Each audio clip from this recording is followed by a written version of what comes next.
Hello students, class 11 accountancy unit 7 financial statement with adjustment हमारा चल रहा था, जिसमें फाइनेंशियल स्टेटमेंट विद एडजस्टमेंट के क्वेश्चन को हम सॉल्व कर रहे थे डीके गोयल के बुक से।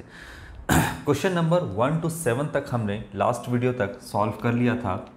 आज हम स्टार्ट करेंगे आपका क्वेश्चन नंबर 8 से। क्वेश्चन नंबर 8 डीके गोयल के बुक से प्रैक्टिकल क्वेश्चन क्या कहता है। क्वेश्चन नंबर 8 सबसे पहले हम रीड करते हैं। Prepare a trading and profit and loss account for the year ending 31st March 2018। तो यहाँ पर आपका बोलता है trading and profit and loss account prepare करने के लिए, यानी हमें बिजनेस के प्रॉफिट एंड लॉस को कैलकुलेट करने के लिए यहाँ पे कह रहा है trading and profit and loss account बना करके। From the balances extracted of mister Rahul and sons, तो जो भी बैलेंस आपका गिवन है यहाँ पे उससे आपको trading and profit and loss account prepare करना है। आगे लिखता है also prepare a balance sheet as at that date, और उसी डेट को आपको बैलेंस शीट भी प्रिपेयर करने को कहता है, मतलब बिजनेस के फाइनेंशियल पोजीशन को भी पता करने के लिए यहाँ पे कह रहा है बैलेंस शीट को प्रिपेयर करके। अब यहाँ पर आपका डेबिट बैलेंस और क्रेडिट बैलेंस गिवन है। इसके बाद आपका कुछ एडजस्टमेंट इसमें गिवन है जो आपको एडजस्ट करना है। तो बेसिकली कौन सा आइटम कहाँ जाएगा, डेबिट साइड में आइटम दिया है, क्रेडिट साइड में आइटम दिया है, ये सारी बात हम लोग जानते हैं कि कौन सा आइटम को कहाँ पे हम लिखना है। हम लोग को trading profit and loss account या बैलेंस शीट में कहाँ पे जाएगा। जो हमको जानने वाली बात है वो है यहाँ पर एडजस्टमेंट कि एडजस्टमेंट को हम किस तरीके से एडजस्ट करेंगे। सबसे पहला जो एडजस्टमेंट है वो है commission received in advance 1000 rupees. तो 1000 का कमीशन एडवांस के तौर पे रिसीव किया गया है। ये पहला एडजस्टमेंट है आपका, सबको हम सॉल्व करेंगे वन बाय वन करके। दूसरा है आपका rent receivable ₹2000 subject to levy of CGST यानी centre goods and service tax and SGST state goods and services tax यहाँ पे आपका है एट 9% ईच। तो 9% यहाँ पर GST है। थर्ड नंबर आपका कहता है salary outstanding 1000 and insurance prepaid 800 rupees. Fourth number adjustment further bad dates, वहाँ पर आपका है 1000 रुपीज़ यहाँ पे है, and provision for bad dates आपका 5% ऑन डेटर्स के ऊपर है, यानी आपको प्रोविज़न जो बनाना है वो डेटर के ऊपर 5% बनाना है, मेंटेन करना है। And provision for discount on debtors, ये भी यहाँ पर है 2% का, यानी आपको जो डिस्काउंट दीजिएगा डेटर को उसका भी आपको लगता है कि 2% आप जो है जितने भी आपके गुड डेटर हैं उसको आप 2% का डिस्काउंट दीजिएगा यहाँ पर। इसके बाद फिफ्थ नंबर एडजस्टमेंट है क्लोजिंग स्टॉक 32,000 रुपये का है, 32,000 रुपीज़ का यहाँ पर। इसको भी हम जानते हैं कैसे एडजस्ट करना है। इसके बाद सिक्स नंबर जो आपका लास्ट एडजस्टमेंट है इसमें ये है आपका depreciation on building at 6% per annum. तो ये सारा एडजस्टमेंट को हम क्या करेंगे, एडजस्ट करेंगे। चलो सबसे पहले हम स्टार्ट करेंगे आपका ट्रेडिंग अकाउंट से। यहाँ पे हम फॉर्मेट को कंप्लीट करते हैं। डेबिट साइड ये है आपका क्रेडिट साइड।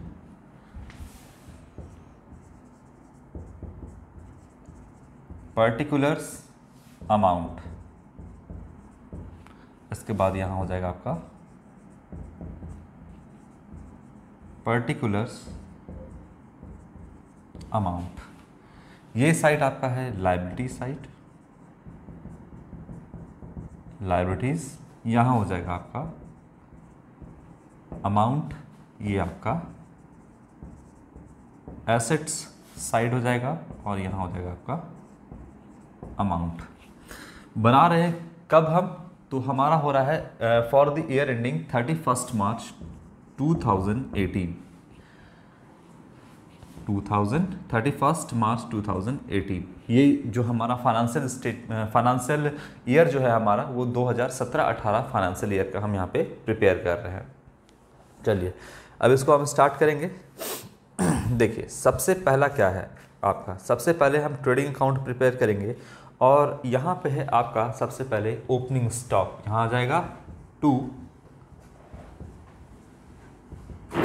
Opening stock. ये आपका गिवन है 50,000 रुपीज़ का। ये हम सबसे पहले ओपनिंग स्टॉक यहाँ पे हमने लिखा। इसके बाद आपका क्या होगा, परचेज है। परचेज आप देखिए कहाँ पर है, परचेज वेजेस एंड सैलरी के नीचे परचेज यहाँ पे दिया हुआ है 1,75,000 रुपीज़ का। तो यहाँ पे हम लिखेंगे टू परचेज, ओपनिंग स्टॉक हो गया, परचेज है 1,75,000। अभी इसको हम इनर कॉलम में लिखेंगे क्योंकि इसमें से अभी कुछ रिटर्न किया गया है, परचेज रिटर्न आपका यहाँ पर दिया होगा। और परचेज अगर डेबिट साइड दिया है तो परचेज रिटर्न हमेशा आप क्रेडिट साइड में ही देखना, क्योंकि परचेज का बैलेंस हमेशा डेबिट होता है और परचेज रिटर्न का बैलेंस हमेशा क्रेडिट होता है। तो परचेज रिटर्न को आप देखो क्रेडिट साइड में, यहाँ पे गिवन है 2,000 रुपीज़, तो यहाँ पे लिखो माइनस कर दो आप परचेज रिटर्न 2,000 रुपीज़, लेस कर दोगे तो ये आपका आ जाएगा 1,73,000 रुपीज़ नेट परचेज आया। यानी बिजनेस ने एक्चुअली कितना परचेज किया, ये अमाउंट है आपका 1,73,000 रुपीज़ का अमाउंट है। यानी पहले से जो स्टॉक के तौर पे आपका यहाँ पर गुड्स है वो है आपका 150,000 का, और अब जो परचेज किया गया है वो 1,73,000 का परचेज किया गया है। आगे देखते हैं, यहाँ पर आप लगे हाथों देख लो, सेल्स जो है आपका क्रेडिट साइड में दिख रहा होगा। तो क्रेडिट सेल्स का बैलेंस हमेशा क्रेडिट होता है और सेल्स रिटर्न का जो बैलेंस होता है वो हमेशा डेबिट बैलेंस होता है। तो सबसे पहले आप यहाँ पर लिखो बाय सेल्स, ये है आपका 1,80,000 रुपीज़, माइनस कर देंगे उसमें से सेल्स रिटर्न। सेल्स रिटर्न कितने का गिवन है ये हम देखते हैं यहाँ पर 3,000 रुपीज़ का सेल्स रिटर्न है, तो माइनस कर देंगे 3,000 रुपीज़, तो ये आपका नेट सेल्स जो आएगा 1,77,000 रुपीज़, ये आपका नेट सेल आया। यानी बिजनेस ने एक्चुअली कितना सेल किया वो है आपका 1,77,000 रुपीज़, और नेट परचेस हो गया यहाँ पे 1,73,000 रुपीज़। अब इसमें और क्या क्या जाएगा, तो सबसे पहले आपके ध्यान में माइंड में होना चाहिए कि क्लोजिंग स्टॉक जो है वो बाहर है। तो जितना आपके दिमाग में है पहले से कि ये तो फिक्स है कि यहाँ पर जाना ही है, उसको आप यहाँ पे लिख दो। तो यहाँ पर है आपका क्लोजिंग स्टॉक, क्लोजिंग स्टॉक, ये आपका अमाउंट जो गिवन है 32,000 रुपीज़ का क्लोजिंग स्टॉक यहाँ पे है। इसके बाद जितना भी डायरेक्ट एक्सपेंस है वो आपके डेबिट साइड में आएगा।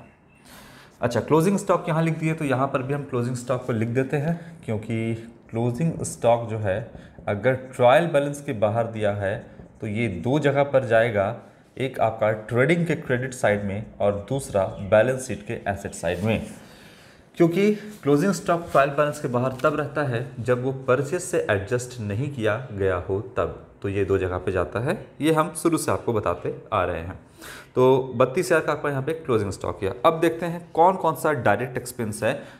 अगर डायरेक्ट एक्सपेंस है तो उसको हम ट्रेडिंग के डेबिट में लिखते हैं। स्टॉक हो गया है, वेजेस हो गया, तो वेजेस आपका डायरेक्ट एक्सपेंस है जो कि डायरेक्टली गुड्स के मैन्युफैक्चरिंग से रिलेटेड है, इसीलिए हम उसको ट्रेडिंग के डेबिट साइड में लिखेंगे वेजेस। लेकिन एक बात आप ध्यान रखना कि इस पर कोई एडजस्टमेंट ना हो तभी आप इसे आउटर कॉलम में लिखोगे। तो यहाँ पर फिलहाल वेजेस के ऊपर कोई भी एडजस्टमेंट नहीं है, तो डायरेक्टली हम इसको आउटर कॉलम में दिखाएंगे। चलो और देख लेते हैं आगे। परचेज है, सेल्स है, डेटर है, डेटर डिस्काउंट अलाउड है, इंश्योरेंस, रेंट, फिक्सचर्स है, ट्रेड एक्सपेंस है, bad debts, drawings, repair and renewals है, ट्रैवलिंग, पोस्टेज। चलो कुछ भी आपका यहाँ पर जो है डायरेक्ट एक्सपेंस और गिवन नहीं है। गैस फ्यूल पावर नहीं है, कैरेज इन्वर्ट नहीं है, फैक्ट्री लाइटिंग वगैरह नहीं है, तो कोई भी आपका यहाँ पर डायरेक्ट एक्सपेंस नहीं है। सीधा आपका ट्रेडिंग अकाउंट यहाँ पे बन गया है। अब इसको सिर्फ बैलेंस करना है। तो क्या क्या है यहाँ पर देखते हैं। 1,77,000 रुपीज़ इस साइड में है और 32,000 रुपये है। उस साइड में कितना है आपका डेबिट साइड में 50,000, 1,73,000 एंड 3,000। तो ऐसा लग रहा है कि डेबिट साइड का बैलेंस ज़्यादा है, तो इसका मतलब आपका यहाँ पे ग्रॉस प्रॉफिट की जगह क्या होगा, ग्रॉस लॉस होने की चांसेस है। तो देखते हैं डेबिट साइड कितना होता है। 50,000, 1,73,000 एंड 3,000, तो 2,26,000 इधर आ रहा है टोटल। इधर कितना आ रहा है, थोड़ा छोटा छोटा लिखेंगे, 2,26,000, क्योंकि इसमें बहुत सारा इन्फॉर्मेशन आपको गिवन है, तो इसके हिसाब से हम लिख रहे हैं। यहाँ पे सारा इन्फॉर्मेशन यहाँ पर ही आपको लिखना है, बनाना है, तो इसके हिसाब से थोड़ा सा हम छोटा लिख रहे हैं। इसके बाद आपका डेबिट साइड कितना है, तो 1,77,000 माइनस करेंगे 2,26,000 में से और 32,000 माइनस करेंगे तो 17,000 रुपये का यहाँ पर ग्रॉस लॉस आ रहा है। लिखिएगा 17,000 रुपीज़ का by gross loss CD carried down. इसको हम PL में ट्रांसफ़र करेंगे। ये हो गया आपका टोटल 2,26,000 रुपीज़। इसको हम PL में ट्रांसफ़र करेंगे। देखिए ग्रॉस प्रॉफिट आता था तो ये आपका आ गया ग्रॉस प्रॉफिट, हम यहाँ पे ट्रांसफ़र करते थे PL के क्रेडिट साइड में। ग्रॉस लॉस है ये डेबिट साइड ट्रांसफ़र होगा to gross loss BD brought down. ये हो जाएगा आपका 17,000 रुपीज़, 17,000 रुपये। चलो इसमें तो कोई डाउट, कोई कन्फ्यूज़न नहीं। अब PL के पार्ट को हम देखते हैं वन बाय वन करके। सबसे पहले आपका यहाँ पर दिख रहा है, अब लाइन से एकदम बिल्कुल हम चलेंगे। स्टॉक हो गया आपका, वेजेस भी हो गया, अब है सैलरी 8,000 रुपीज़ का यहाँ पर सैलरी है। चलिए इसको हम लिखते हैं PL के डेबिट में आएगा, इनडायरेक्ट एक्सपेंस है, लिखेंगे यहाँ पे टू सैलरी 8,000 रुपीज़। अभी इनर कॉलम में इसको हम लिखेंगे सैलरी को 8,000 रुपीज़। इनर कॉलम में हम क्यों लिख रहे हैं, क्योंकि इस पर एक एडजस्टमेंट आपका गिवन है। क्या एडजस्टमेंट है, देखिएगा adjustment number 3, salary outstanding 1,000 and insurance prepaid 800 rupees. तो 1,000 का आउटस्टैंडिंग सैलरी है। अब बताइए क्या करना है आउटस्टैंडिंग सैलरी का, आप लोग सारी बातें यहाँ पे जानते हो, हमने बता दिया है। आउटस्टैंडिंग है, कौन सा कंसेप्ट लगेगा, एक्रूअल कंसेप्ट। एक्रूअल कंसेप्ट क्या कहता है, एक्रूअल कंसेप्ट आपका एक्सपेंस और इनकम दोनों के लिए सेम है। एक्सपेंस के लिए क्या कहता है कि भले ही आपने पैसे खर्च कर दिए हो लेकिन उस पैसे को अभी तक दिया ना हो तो उसको भी अपना एक्सपेंस मानो। कहने का मतलब है कि सैलरी जो है वो बिजनेस के लिए एक्सपेंस है। और यहाँ पर कुछ सैलरी आउटस्टैंडिंग है, मतलब देना बाकी है। तो यहाँ पर एक्रूअल सिस्टम कहता है कि दिया हो या ना दिया हो, आप टोटल कितना एक्सपेंस है, मतलब 8,000 तो आपने दे दिया यहाँ पर, बाकी जो 1,000 रुपीज़ का आउटस्टैंडिंग है ये अभी तक बकाया है, नहीं दिया गया है। तो क्या 8,000 रुपये को अपना बिजनेस एक्सपेंस माने या 1,000 रुपये इसमें और जोड़ दे जो कि आउटस्टैंडिंग है, देना बाकी है, बकाया है, इसको जोड़ करके 9,000 रुपये को अपना एक्सपेंस माने। तो जाहिर सी बात है अगर कॉमन सेंस भी लगाओगे तो यहाँ पर 9,000 रुपीज़ को ही अपना जो है एक्सपेंस के तौर पे आप दिखाओगे। क्यों दिखाओगे, 1,000 रुपये को क्यों इसमें ऐड किया गया, इसलिए ऐड किया गया क्योंकि देखिए पॉकेट से पैसा निकला हो या ना निकला हो, जो एम्प्लॉय हैं, जो बिजनेस के एम्प्लॉय हैं, उन्होंने अपना काम कर लिया है, उनको सैलरी देना बनता है कितना, 9,000 रुपीज़, जिसमें से 8,000 तो दे दिया गया। ठीक है, ये बिजनेस के लिए एक्सपेंस है। क्या इस 1,000 को बिजनेस का एक्सपेंस माना जाए, तो बिल्कुल इसको एक्सपेंस मानिएगा, क्योंकि बिजनेस के ऊपर कहीं ना कहीं ये 1,000 रुपये अभी तो पॉकेट में है, अभी तो बिजनेस के अंदर है। तो क्या इस बात की खुशी बनाई जाए कि अभी तक पॉकेट में है तो देना नहीं पड़ेगा। अरे आपको तो पता है कि 1,000 रुपया अल्टीमेटली अपने एम्प्लॉय को सैलरी के तौर पे देना ही पड़ेगा। इस कारण से बिजनेस क्या कहता है, एक्रूअल कंसेप्ट क्या कहता है कि दिया हो या ना दिया हो उससे कोई मतलब नहीं है। आप 9,000 रुपये को अपना एक्सपेंस मानो, तभी आप बिजनेस के true profit and loss and true financial position को पता कर पाओगे। तो 1,000 रुपये यहाँ पे जोड़ दिया। अब इसे नाम क्या देना है, तो नाम देना क्या है, आउटस्टैंडिंग सैलरी, यानी वो सैलरी जो देना बाकी है, बकाया है। 8,000 तो दे दिया गया है, ठीक है, उसको एक्सपेंस दिखा दिए, 1,000 और जोड़ दिए, ये भी मेरा एक्सपेंस है, लेकिन ये एक एक्सपेंस के तौर पे तो हम इसको दिखा दिए, लेकिन 1,000 रुपये ये जो है अभी भी दिया नहीं गया है, तो एक कहीं ना कहीं बिजनेस के ऊपर बर्डन क्रिएट कर रहा है, एक लाइबिलिटी क्रिएट कर रहा है। तो हम इसको लाइबिलिटी साइड में भी दिखाएंगे, आउटस्टैंडिंग सैलरी। ये हो गया आपका 1,000 रुपीज़। कितने से बर्डन है, तो 1,000 से, 1,000 नहीं दिया है तो 1,000 रुपये हम लाइबिलिटी साइड में यहाँ पे दिखाएंगे। बार बार आपको सारी बातें हम यहाँ पे बता रहे हैं। चलो, तो ये तो आपको समझ में आया कि सैलरी का क्या ट्रीटमेंट करेंगे और क्या आउटस्टैंडिंग जो भी आपका एक्सपेंस है उसका क्या ट्रीटमेंट करेंगे। सैलरी की जगह पे अगर आपका यहाँ पर रेंट भी होता तो भी हम सेम ट्रीटमेंट करते हैं। मान लो रेंट होता है यहाँ पर 8,000 रुपीज़, तो 8,000 दिखाते। रेंट, सैलरी, ये सारा चीज़ें जो है वो बिजनेस के लिए एक्सपेंस है, तो रेंट लिखते 8,000, आउटस्टैंडिंग रेंट लिखते 1,000 और वहाँ पे दिखाते आउटस्टैंडिंग रेंट 1,000 लायबिलिटी साइड में। तो सैलरी का ट्रीटमेंट हमने कर लिया है। आगे बढ़ते हैं, परचेज है आपका। परचेज तो हमने ऑलरेडी लिख दिया है यहाँ पर ट्रेडिंग अकाउंट के डेबिट साइड में।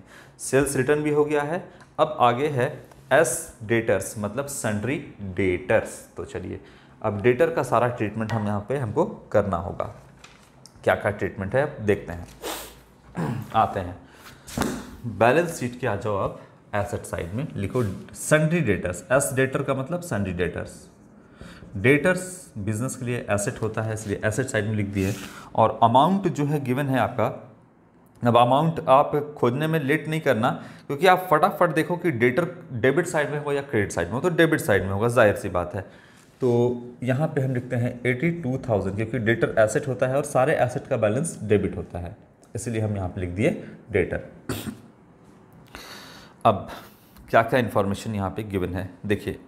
यहाँ पे आपका बैड डेट भी है और provision for bad debt credit side में दिखेगा, अगर होगा तो हाँ है। यहाँ पे प्रोविज़न फॉर बैड डेट भी यहाँ पे गिवन है, तो दोनों को हम थोड़ा टिक कर लेते हैं यहाँ पे, ठीक है। तो बैड डेट है 2,000 रुपये का, जो कि आपका ट्रायल बैलेंस के अंदर है, और प्रोविज़न फॉर बैड डेट्स जो कि क्रेडिट साइड में ट्रायल बैलेंस के अंदर दिख रहा है, ये आपका ओल्ड प्रोविज़न है 2,500 रुपये का। अच्छा, अब इस पर क्या एडजस्टमेंट है वो भी देख लेते हैं। एडजस्टमेंट नंबर 4 कहता है further bad debts ₹1,000 and provision for bad debts at 5% on debtors. तो प्रोविज़न भी 5% डेटर के ऊपर मेंटेन करने को कह रहा है। And provision for discount on debtors यहाँ पे है 2% डेटर के ऊपर मेंटेन करने को कहता है। चलिए इसका हम सारा ट्रीटमेंट अब करते हैं। तो 82,000 में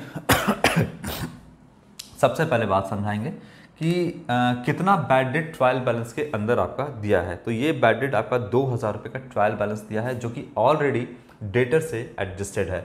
कहने का क्या मतलब है कि डेटर कितने का होगा, यहाँ पे हम रफ कर रहे हैं थोड़ा कैलकुलेशन। डेटर 82,000 का यहाँ पर है आपका डेटर, और बैड डेट भी आपका ट्रायल बैलेंस के अंदर 2,000 रुपये का दिया है। इसका क्या मतलब है थोड़ा समझाते हैं आपको कि 82,000 का डेटर है और 2,000 रुपये का बैड डेट ट्रायल बैलेंस के अंदर यहाँ पे दिया हुआ है। तो इसका मतलब एक्चुअली में डेटर होगा कितने का? डेटर होगा 84,000 रुपीज़ का। कैसे बताते हैं? 84,000 का डेटर 82,000 तो दिया ही है, प्लस बैड डेट जो कि डूब गया, कितना ट्रायल बैलेंस के अंदर दिया है? 2,000 रुपये का। तो इन दोनों को मिला करके एक्चुअली में डेटर कितने का होगा?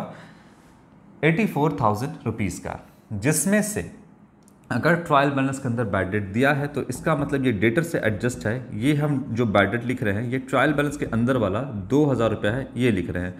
तो 82,000 रुपीज़ का डेटर यहाँ पे दिया है ट्रायल बैलेंस के अंदर, मतलब ये वाला जो ट्रायल बैलेंस के अंदर बैड डेट 2,000 रुपये का है, ये इस डेटर से एडजस्ट करके दिया हुआ है।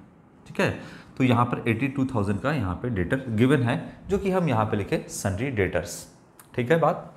तो क्या इस 82,000 में ये 2,000 हम फिर से लेस कर दें जो कि ट्रायल बैलेंस के अंदर है? दोबारा लेस नहीं करेंगे, क्योंकि ये जो 82,000 है ये ऑलरेडी एडजस्टेड है, यानी 84,000 का डेटर होगा जिसमें से 2,000 का लेस किया गया है, तब जाकर 82,000 का गिवन है। तो दोबारा हम वहाँ पर ये वाला जो ट्रायल बैलेंस के अंदर बैड डेट दिया है वो हम वहाँ से लेस नहीं करेंगे, क्योंकि वो ऑलरेडी एडजस्टेड है। ठीक है, ये बात तो आपको क्लियर है। इसके बाद आपका एडजस्टमेंट में आते हैं हम। एडजस्टमेंट में क्या दिया हुआ है वो हम देखते हैं। एडजस्टमेंट में यहाँ पे आपका गिवन है फर्दर बैड डेट्स 1,000 रुपीज़। अब ये जो फर्दर बैड डेट दिया है ना 1,000 रुपीज़ एडजस्टमेंट में, ये ट्रायल बैलेंस के अंदर नहीं है। ट्रायल बैलेंस के अंदर नहीं है तो ये जो है इस डेटर से एडजस्टेड नहीं है। अगर ये 1,000 रुपये ट्रायल बैलेंस के अंदर होता तो क्या होता? तो ये होता कि 82,000 रुपीज़ जो है यहाँ पे डेटर, और बैड डेट कितने का होता? 2000 तो पहले से है, 1000 अगर ये भी ट्रायल बैलेंस के अंदर ले आएंगे तो उसका मतलब बैड डेट कितने का हो जाता, 3000 रुपये का। 2000 पहले से, 1000 जो आपका अभी फर्दर बैड डेट है, अगर वो भी ट्रायल बैलेंस के अंदर होता है 1000 तो 3000 का टोटल बैड डेट होता। इसका मतलब डेटर कितने का होता, यहाँ पर 85,000 का। इसका मतलब बैड डेट हम जो ट्रायल बैलेंस के अंदर 3000 होता तो 3000 से माइनस करते तो डेटर कितने का दिया रहता, तो 85 और 3, एक मिनट 85 ना, और यहाँ पे 2000, एक मिनट अभी कितना था 85,000 और यहाँ पे 2000 का था ना, तो ये कितना हो जाएगा, एक सेकेंड, 85 डेटर कितने का दिया है वो देखते हैं, भले देख लेते हैं, एक मिनट।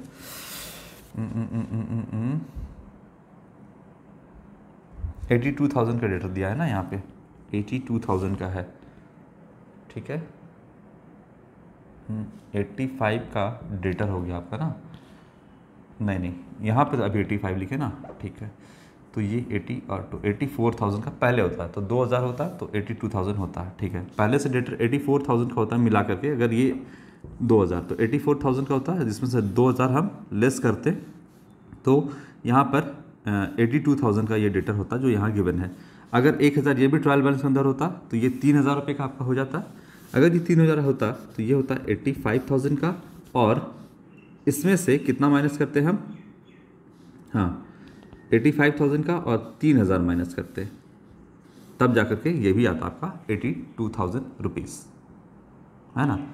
84,000 के पहले होता तो 2000 माइनस करते तो 82 आता, अब ये हो गया बढ़ के 85,000 और 3000 तो 82,000 फिर भी आपका यहाँ पे दिखता। तो ट्रायल बैलेंस अगर इसको अंदर ले आते तो भी आपका जो है यहाँ पे ये दिखता, देखिए।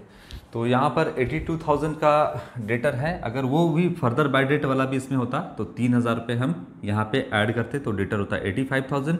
फिर ये वाला जो है ऑलरेडी आपका एडजस्ट करके दिया रहता है। 82,000 का अगर डेटर आपका दिख रहा है डेबिट साइड में ट्रायल बैलेंस में, तो ये 3000 रुपये यहाँ से लेस होता तो 82,000 का बैलेंस दिखता आपका, ठीक है। तो यहाँ पर जो है आपका फिलहाल कितना बैड डेट दिया है, जो दिया है उसी के अकॉर्डिंग हम चलते हैं। तो 84,000 का 2000 का बैड डेट दिया है ट्रायल बैलेंस के अंदर, तो इसका मतलब 84,000 का डेटर होता, 2000 रुपये इसमें से माइनस है, तो यहाँ पर आपका 82,000 का डेटर एक्चुअली में दिख रहा है। अब जो आपका फर्दर बैड दिया है वो ट्रायल बैलेंस के बाहर दिया है, ट्रायल बैलेंस के अंदर नहीं दिया है, तो इसका मतलब है कि ये 1,000 रुपया जो फर्दर बैड डेट है वो इसमें एडजस्ट नहीं किया गया है। तो अब इसको एडजस्ट करते हैं, तो यहाँ से हम माइनस कर देंगे क्या, फर्दर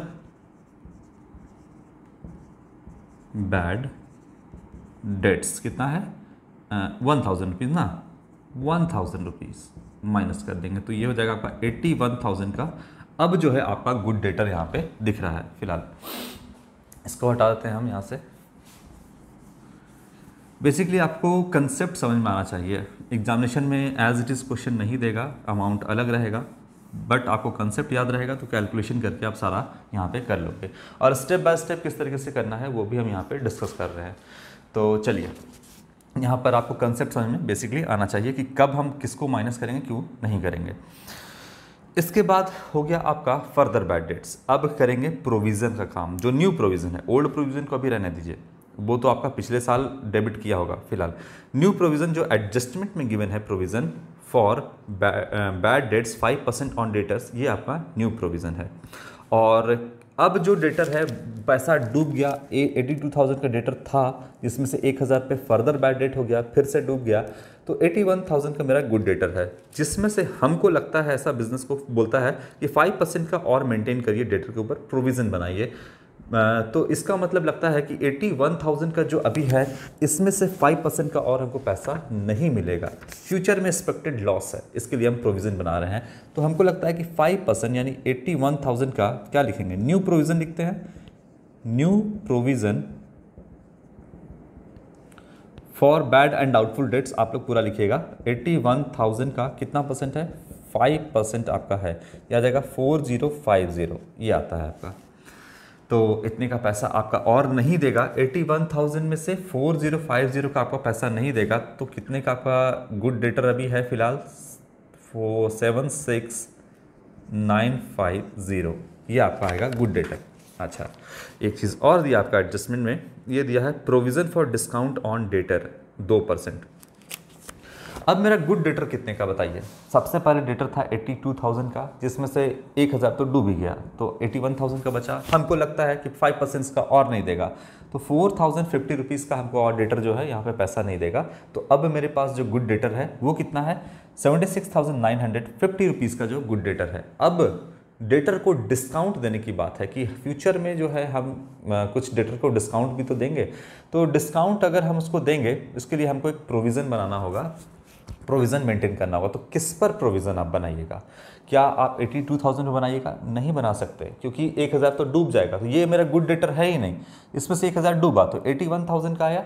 अब क्या इस पर आप डिस्काउंट दे दीजिएगा? इस पर भी आप डिस्काउंट नहीं दीजिएगा, क्योंकि हमको एक्चुअली में जो डेटर पैसा देगा उसी को तो हम डिस्काउंट देंगे ना। तो सबसे पहले हमको गुड डेटर पता करना पड़ेगा, उसके बाद ही हम उसको डिस्काउंट दे पाएंगे। जो मेरे पास आएगा ही नहीं उसको हम कैसे डिस्काउंट दे सकते हैं? तो फिलहाल यहाँ पर बात कर रहे हैं कि फर्दर बैड डेट हो गया, न्यू प्रोविजन ये भी नहीं देगा। अब मेरा जो गुड डेटर है, जो जिससे एक्चुअली में बिजनेस को पैसा रिसीव होगा, वो है आपका 76,950 रुपीज़। अब इसी जो डेटर हमको जिससे पैसा मिलने की उम्मीद है, या जो हमको गुड डेटर है पैसा मिल ही जाएगा आपको लगता है, डिस्काउंट उसी को दोगे। तो इस अमाउंट पर जो है हम यहाँ पे प्रोविज़न बनाएंगे, provision for discount on debtors. इसमें से माइनस करेंगे, तो डिस्काउंट देंगे तो डेटर और घटेगा। ले थोड़ी रहे हैं डिस्काउंट, हम दे रहे हैं, तो दे रहे हैं तो यहाँ पे हम और डेटर कम हो जाएगा, तो माइनस करेंगे। प्रोविज़न फॉर, आप लिखिएगा पूरा, discount on debtors, provision for discount. 76,950 का कितना परसेंट कहता है? तो 2% कहता है। 76,950 का 2% निकालोगे तो 1539 आएगा। तो फाइनली जो मेरा डेटर है वो है 75,411 रुपीज़ का। कितने का है? 75,411 रुपीज़ का एक्चुअली में डेटर से हमको पैसा रिसीव होगा। फिर से समझिएगा बात को, डेटर 82,000 का है, जो कि आपका 2,000 का बैड डेट है ट्रायल बैलेंस के अंदर, उसको एडजस्ट करके दिया हुआ है। तो 82,000 का डेटर है, 1,000 का फर्दर बैड डेट हो गया। अब जो मिलेगा 81,000, लेकिन हमको लगता है कि 5% का और नहीं देगा, इसलिए एक्सपेक्टेड फ्यूचर लॉस है, जिसके लिए हम प्रोविज़न यहाँ पे मेंटेन किए हैं प्रूडेंस कंसेप्ट या कन्वेंशन ऑफ कंजर्वेटिज्म के आधार पे। यहाँ पे हम 4,050 रुपये को माइनस कर दिए, कितना पैसा नहीं मिलेगा। अब जो मेरा गुड डेटर है 76,950 रुपीज़ का है। फिर से हम प्रूडेंस कंसेप्ट या कन्वेंशन ऑफ कंजर्वेटिज्म के आधार पे एक और प्रोविज़न बनाएंगे कि हम कम से कम हमारा फ्यूचर में 2% का, यानी जो गुड डेटर है 76,950 का, इसका 2% हमको डिस्काउंट देना पड़ेगा। यानी इतना पैसा 1,539 रुपया जो है आपका 1,539 रुपीज़ हमको रिसीव नहीं होगा, क्योंकि डिस्काउंट देना पड़ेगा। तो एक्चुअली में डेटर से कितना रिसीव होगा? 75,411 रुपीज़ ये हमको डेटर से रिसीव होगा। ठीक है, अब यहाँ पर बात है कि ये तो हो गया आपका बैलेंस शीट में कि कैसे हम ट्रीटमेंट करेंगे। अब ट्रायल बैलेंस में हम इसका ट्रीटमेंट कैसे करेंगे वो भी देखते हैं। सबसे पहले आइए यहाँ पर लिखिए 2।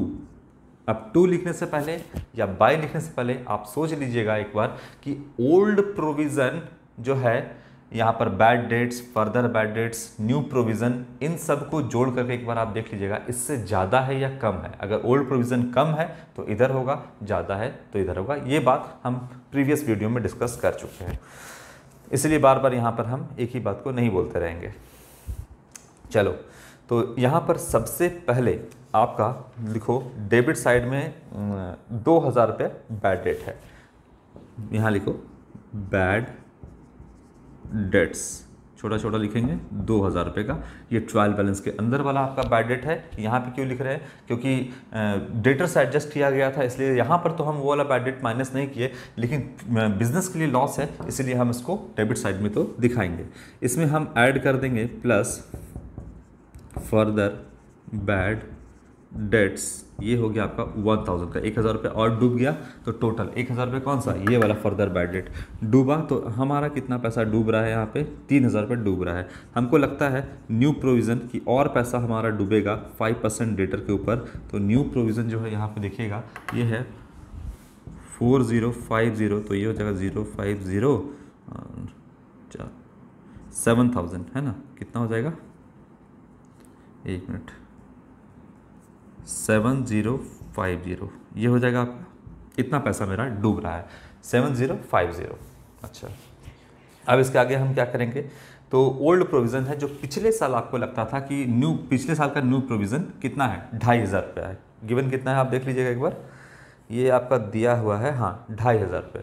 तो आपको लगता है कि जो है आपका पिछले साल कि 2,500 का डूबेगा, लेकिन इस साल आपको ज़्यादा डूब रहा है, 7,050 रुपीज़ डूब रहा है। तो पिछले साल आपने कितना डेबिट किया था, उसको राइट ऑफ कर देंगे हम, लिखेंगे ओल्ड प्रोविज़न, ये आपका इससे कम है।